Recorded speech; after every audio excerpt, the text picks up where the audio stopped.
We've got a possible Taylor Swift-Harry Styles love connection in today's Entertainment City. But first, Bill Cosby is firing back at one of his accusers, claiming he's the target of lies and extortion. The embattled comedian is suing Judy Huth, who accused him of sexually assaulting her at the Playboy Mansion in 1974 when she was just 15 years old.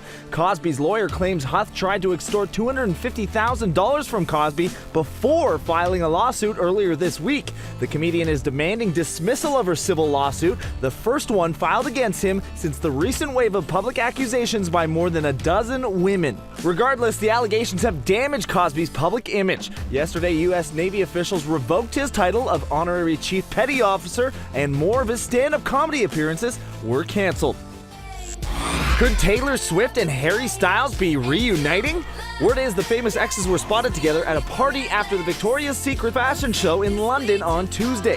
Swift and Styles, who dated briefly last year, were sitting at the same table. We're not sure if that means a rekindling, but it does come just after Swift was romantically linked to the 1975 band member Matt Healy, and follows months of no romance rumors for the singer.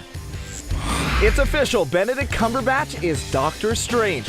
Marvel confirms what has long been rumored. Cumberbatch will play the lead role of the neurosurgeon turned superhero. The film is scheduled to hit theaters November 2016. Meanwhile, it looks like Ryan Reynolds will return as the anti-hero Deadpool in Marvel's X-Men spin-off. The Canadian actor himself teased with a tweet that reads, it's chimichanga time, along with this very telling image. He first suited up as Deadpool in 2009's X-Men Origins Wolverine. But this time around, it'll be a very different Deadpool, as we'll get to see the merc with the mouth. With award season coming up, Reese Witherspoon is getting a ton of buzz for her raw performance in Wild. What if I forgive myself? But if I could go back in time, I wouldn't do a single thing differently. Wild had its international premiere at this year's Toronto International Film Festival, where our Melanie Ng caught up with Witherspoon to talk about her stripped-down performance in this adaptation of Cheryl Strayed's memoir. No, Cheryl was brave enough to tell the whole part of her story, and I had to be brave enough to be the actress to play those parts. Wild is Canadian director Jean-Marc Vallée's follow-up to his Oscar-winning Dallas Buyers Club. Jean-Marc wanted to make sure it was very authentic, that I wasn't in very good shape, so I started the movie in not good shape, and ended the movie very strong. I have to feel real. Wild is out now in Toronto and will premiere in Vancouver next week. It releases in other major Canadian cities on December 19th and on Christmas Day.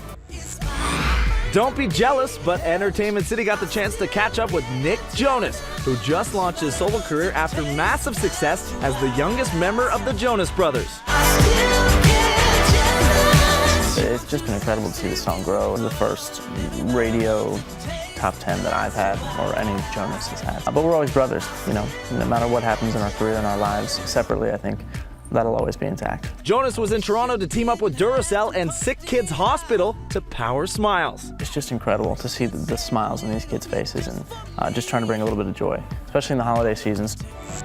Speaking of the holidays, get into the festive spirit tonight with a very Grammy Christmas. It features the likes of Ariana Grande and Pharrell Williams, who just received a star on the Hollywood Walk of Fame. Plus, the nominations for Album of the Year for this year's Grammy Awards will be announced during the Christmas special. Catch it only on City. And coming up Monday on Entertainment City, we'll have the highlights from the Canadian premiere of The Hobbit, The Battle of the Five Armies. And I'll be on the red carpet for The Hobbit premiere tomorrow night. If you have any questions for director Peter Jackson, tweet them to me at NCity and I'll ask him on the carpet.